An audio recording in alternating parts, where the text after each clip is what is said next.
Alright, we got another video coming at you, and in this one I'm going to talk about how to remember a past life experience. Alright, so I'm going to tell you how to go into a past life if you want to be able to recover any kind of memories in your unconscious mind. Because of course, this is not the first time that we've lived a life. If you're on this channel, you probably know that already.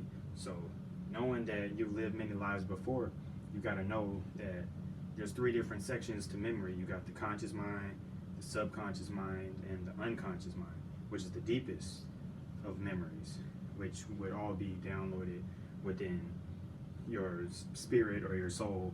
And everybody who is in your bloodline is downloading these experiences also.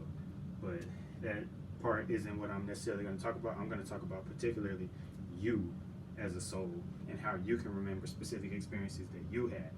All right, so quickly I'm going to give you a couple reasons why you might want to do this. If you've got some kind of reason, or you don't know the reason why you are the way you are about some things. So for example, if you have this deadly fear of, say, cats, so you could just never have even remember having an experience with a cat in this lifetime, but whenever you see a cat, you just like, oh man, I don't know, you get really uncomfortable about it. Okay, the likelihood of that being something coming from your unconscious mind is very high. So you might have that fear of cats, not necessarily from an experience in this life, but from prior lifetime experiences with cats. So maybe when you were a little kid in a past life, there was a cat that attacked you or something for some strange reason, or maybe you just had it might not necessarily even be something violent. It could just be an unpleasant experience, and because of the fact that you never reconciled that in the past life, now in this lifetime you're going to attract more situations in order for you to face your fears. So it might seem like that fear of yours keeps coming back. I know people who are afraid of spiders, and it seems like they're always the ones to come across a lot of spiders. I don't even come across very many spiders in my life, and it might be because I don't have a fear of them necessarily. So if you have a lot of things that make you uncomfortable and you're not really sure why they do, it's definitely because you have some sort of unconscious opinion or perspective on it. All right, so we're gonna go ahead and dive into this. All right, so what you want to do is you want to dial down into a deep state of meditation. All right, you got different states of mind. I'm gonna have to make a specific video about this, but you got the beta state, which is what you're in right now. Anytime you're paying attention to a whole lot of other things and you're consciously choosing to pay attention to something.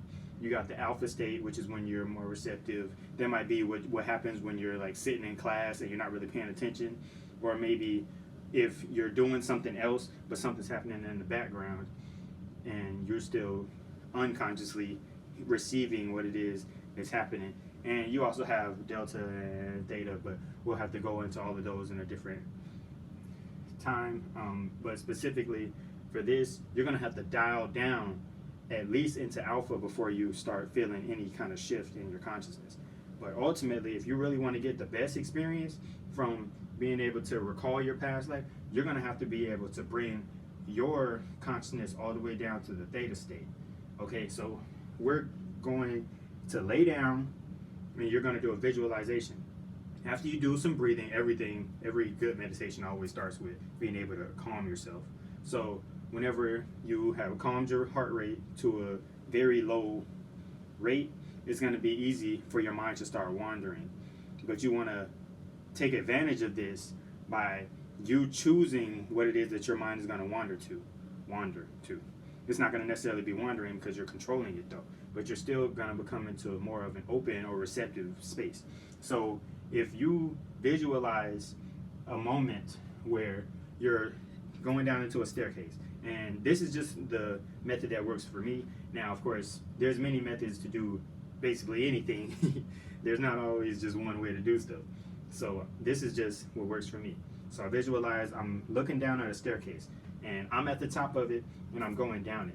So if I'm visualizing myself walking down the stairs, one step at a time, I'm visualizing every detail I can about the experience. So if I have a familiar place where I might actually go, maybe somewhere in my house that I do have those stairs, I could visualize that because it's a more familiar place. So I could visualize myself taking step by step, feeling the carpet under my feet and everything, going down those steps. When I get to the bottom of the stairs, I could have a room. I'll visualize a room. I have options to go to the left and to the right.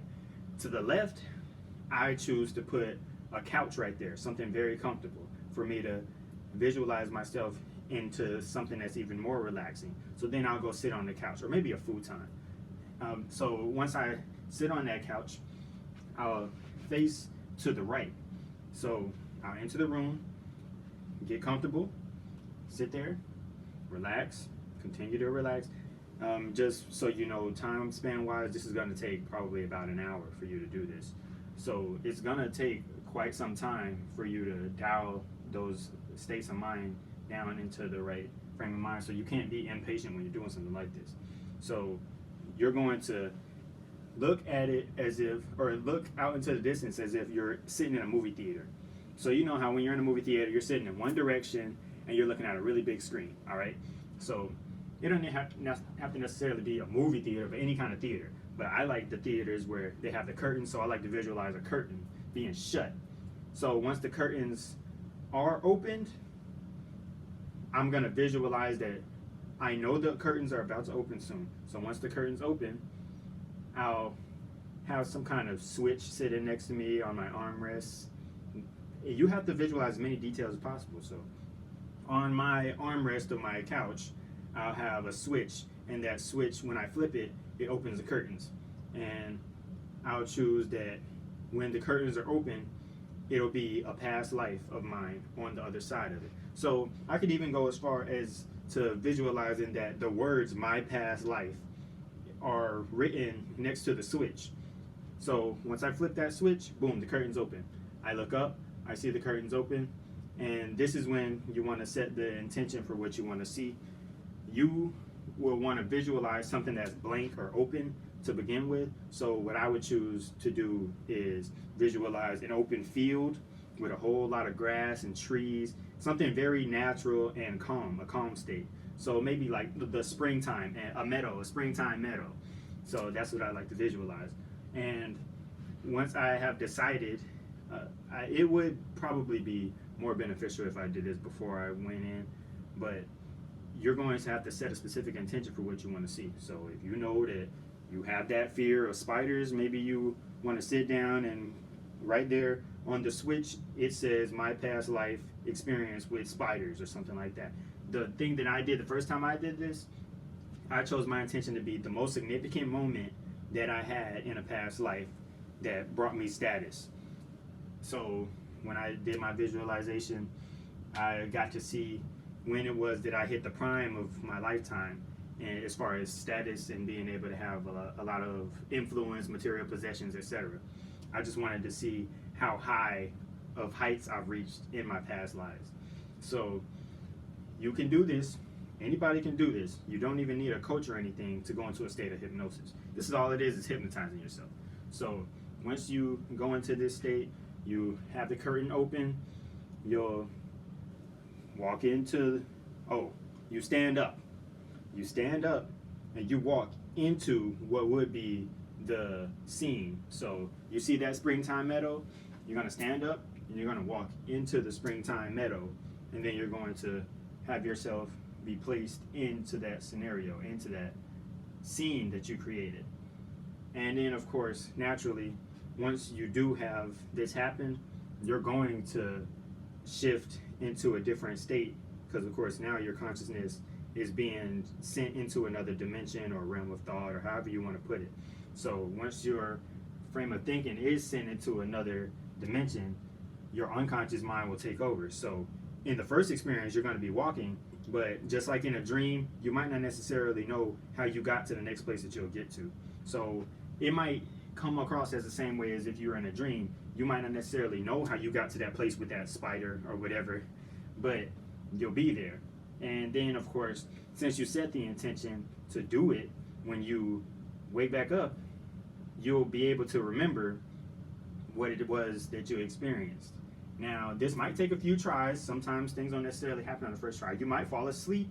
You could just not be able to calm your mind enough to be able to do this. If your fear of spiders is too big, it might just freak you out to think about spiders. So maybe you shouldn't do it with something like that. Maybe you should do it with something a little more light, like something that is a positive. You might see as a positive thing, like the moment when you were the most loved, or you felt the most loved in your life. It could be literally anything, any kind of experience you want. There are no limitations here. But if you have experienced it, it's still in your memory, and it will always be downloaded on your DNA, in your DNA. So I'm gonna definitely do many more videos on things like this, but this is just a quick 10-minute video on telling you a few tips on how to get started. This is your youthful advisor once again. Until next time.